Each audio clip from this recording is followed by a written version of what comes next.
कुलभूषण जाधव, जिन्हें पाकिस्तान ने मार्च 2016 में इलियास हुसैन के नाम से भारतीय जासूस होने के दावे के साथ गिरफ्तार किया था, वो तब से आज तक वहां की जेल में बंद है।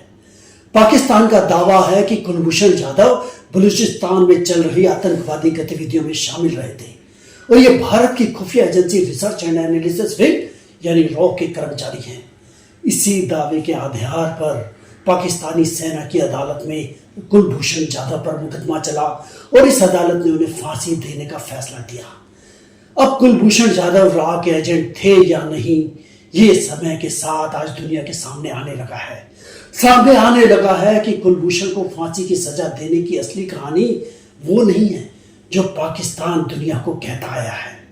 कुलभूषण को गिरफ्तार किए जाने के बाद जिस तरह की घटनाएं, दावे और वहां की सरकार और सेना आदि की प्रतिक्रियाएं सामने आई हैं, उससे ऐसा जरूर सामने आया है कि पाकिस्तान कुलभूषण जाधव के जरिए वही सब कुछ दोहरा रहा है जो भारत में कसाब के पकड़े जाने के बाद हुआ है।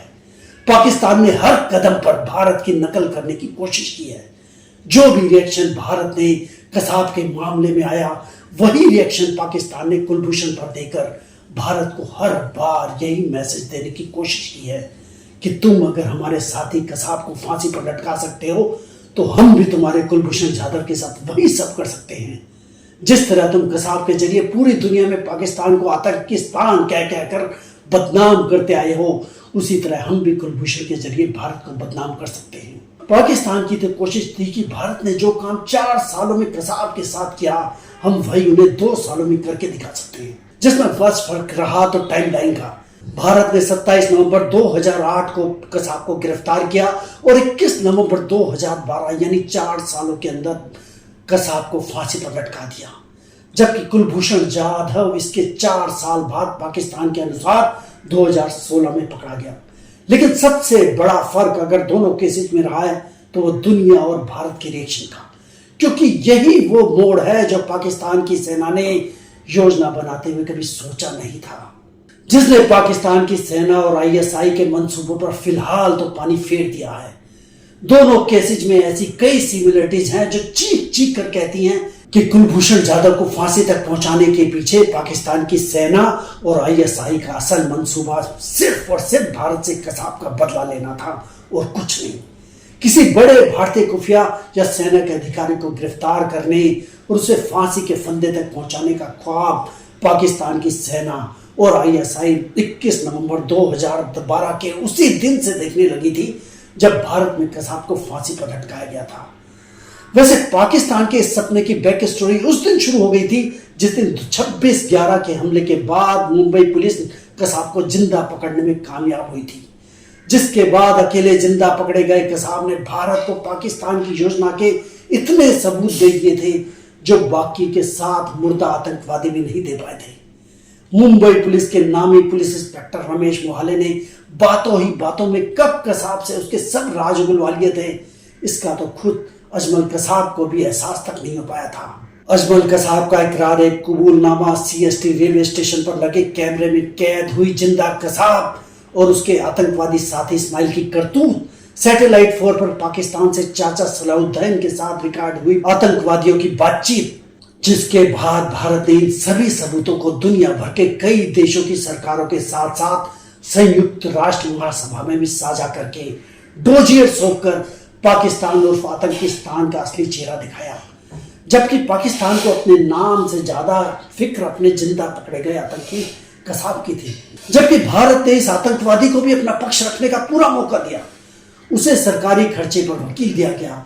उसके वकीलों ने मेट्रोपॉलिटन कोर्ट, हाई कोर्ट और सुप्रीम कोर्ट में उसे बचाने की हर कोशिश की। जिन्होंने कभी कसाब को माइनर घोषित करने की कोशिश की तो कभी कसाब ने अपने दिए बयान से मुकरकर सजा से बचने की कोशिश की। लेकिन कसाब के खिलाफ पुलिस के पास इतने सबूत थे कि ना वो खुद ना उसके वकील का कोई पैतरा काम आ पाया, जिसके बाद हर अदालत ने उसकी फांसी पर मोहर लगा दी थी। पाकिस्तान के लिए वो दिन 26/11 के हमले से कम नहीं था जब कसाब को फांसी दी गई थी। वो दिन पूरे पाकिस्तान में अघोषित रूप से शोक दिवस के रूप में मनाया गया था। अजमल कसाब को फांसी दिए जाने के बाद लश्कर ने उसे एक ऐसा नायक घोषित किया जो भविष्य में लश्कर के सिपाहियों को भारत पर और अधिक हमलों को प्रेरित करेगा। जबकि पाकिस्तानी मूल के दूसरे खूंखार आतंकवादी संगठन तहरीके तालिबान पाकिस्तान यानी टीटीपी ने भी कसाब को फांसी दिए जाने के बाद भारतीयों को निशाना बनाकर कसाब की फांसी का बदला लेने की कसम खाई थी। कसाब को फांसी दिए जाने के 1.5 महीने बाद ही पाकिस्तानी रेंजर्स 2 भारतीय सिपाहियों हेमराज और सुधाकर की गर्दन काटकर उनके सिर अपने साथ ले गए। जबकि इस समय भारत से सबसे अधिक कोई नाराज था तो पाकिस्तान की सेना के अधिकारी और आईएसआई के अधिकारी थे, जिसके अधिकारी इस समय भारत से इंतकाम लेने की आग में सुलग रहे थे, जिसके लिए वे भारत को हर एहसास देना चाहते थे जो उन्होंने कसाब के पकड़े जाने के बाद भारत के कारण सहा था। उनकी योजना में भारत को वो हर दर्द देना शामिल था जो भारत ने पाकिस्तान को कसाब के माध्यम से दिया था।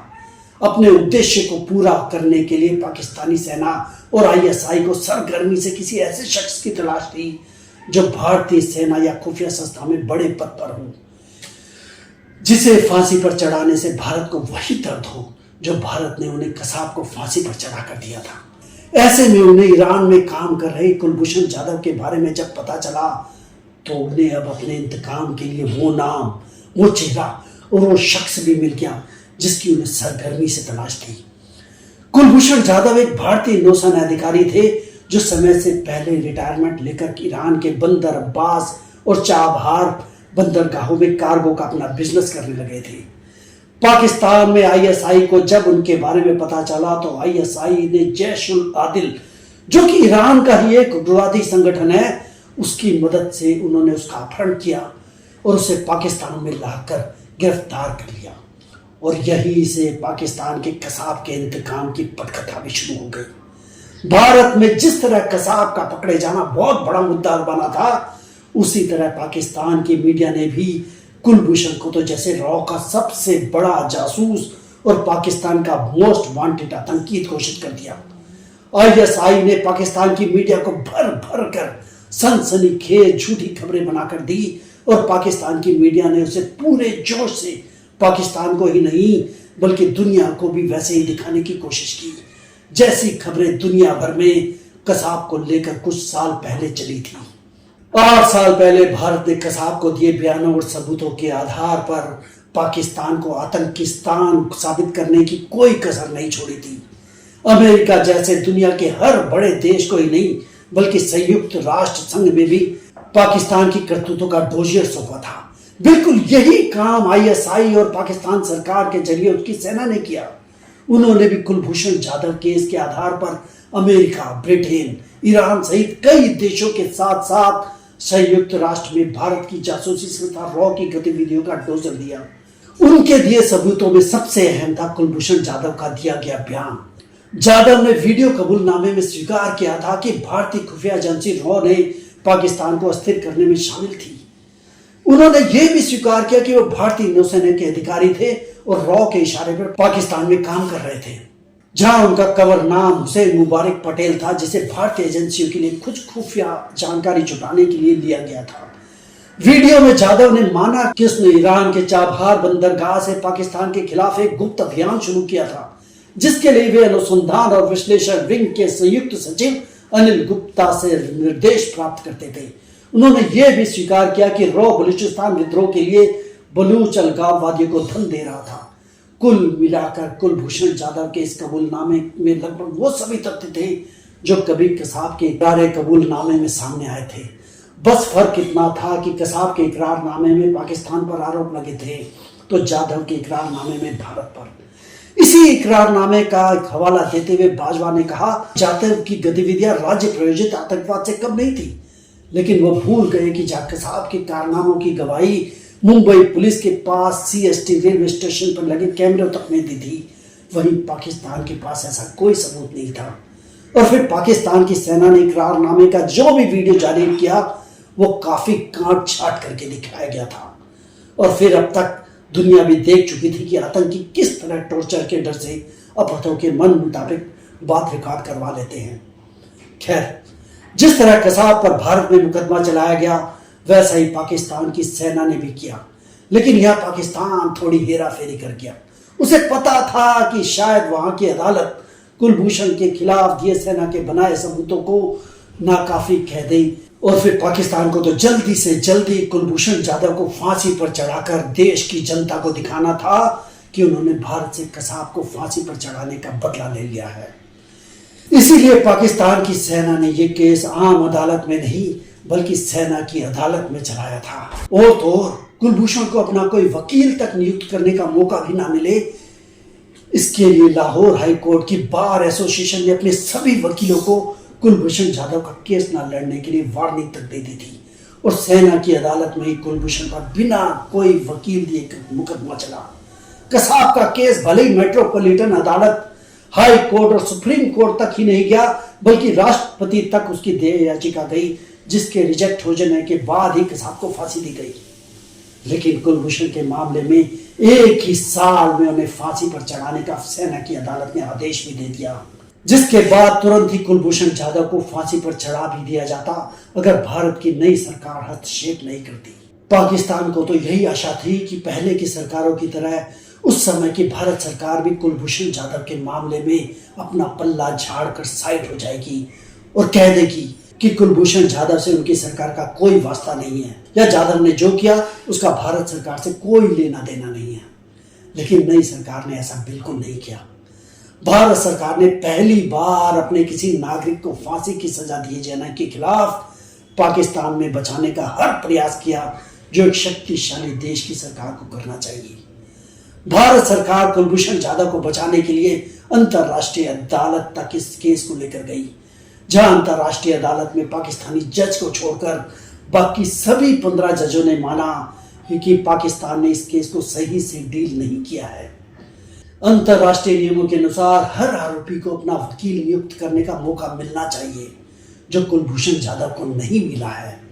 इसी आधार पर अदालत ने उनकी फांसी की सजा पर भी रोक लगा दी थी, जिसके बाद से ये केस आज तक टलता आ रहा है और समय के साथ दुनिया भर में कई नए दावे भी सामने आ रहे हैं जो पाकिस्तान की पोल खोल रहे हैं। पाकिस्तान के अंतर्राष्ट्रीय मामलों के मामले पर जर्मन राजनयिक गुंटूर मलुक ने दावा किया था कि जाधव को तालिबान ने पकड़ा था और उन्होंने उसे पाकिस्तानी खुफिया एजेंसी को बेच दिया था। और अब तक तो भारत ने पाकिस्तान पर इतना अधिक प्रेशर डाल दिया है कि सालों से पाकिस्तान चाहकर भी कुलभूषण को फांसी पर नहीं चढ़ा पा रहा है। वैसे पाकिस्तान के लिए कुछ भी गैर कानूनी काम असंभव नहीं है। कुलभूषण जाधव वैसे पहले शख्स नहीं है जिन्हें पाकिस्तान में भारतीय जासूस होने के आरोप में गिरफ्तार किया गया हो।